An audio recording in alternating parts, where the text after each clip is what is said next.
Hello అండి. నేను మీ నవీనాని. Welcome to our channel Naveena vlogs. ఏంటక్క ఆకుకూరలన్నీ ఒక కళాయిలో పెట్టేసావు అని అనుకుంటారా? ఆకుకూరలన్నీ కాదులెండి.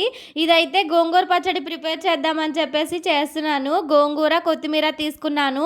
ఉంటే పుదీనా గూడా తీసుకుంటే టేస్ట్ అయితే సూపర్‌గా ఉంటుందనమాట. తర్వాతొచ్చేసి ఒక ఉల్లిపాయి, పచ్చిమిర్చి అయితే ఒక 15 ఏసుకున్నాను. ఎందుకంటే కొంచెం స్పైసీగా తినాలనిపిచ్చింది.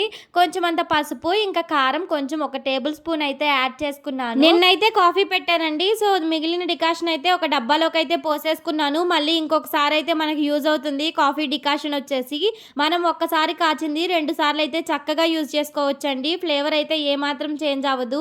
ఇక్కడైతే ఆల్మోస్ట్ గోంగూర అయితే ఉడికిపోయిందనమాట. ఇక గోంగూరలో వస్తున్న వాటర్ అన్నీ మనకు కొంచెం ఇంకిపోతే సరిపోతుంది. తర్వాత కొంచెం అంతా చల్లార్చుకొని మనం కోర్స్‌గా ఇక మిక్సీ పట్టేసుకుంటే సరిపోతుందనమాట.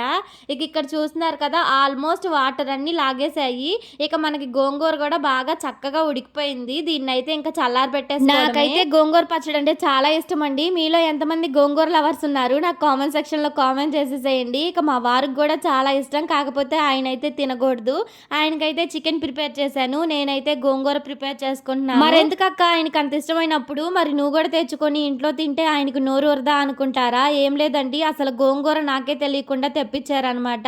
ఇక నేను తినకూడదని చెప్పేసి నువ్వు తినకుండా ఎందుకుంటావని చెప్పి ఇక తెప్పించారు.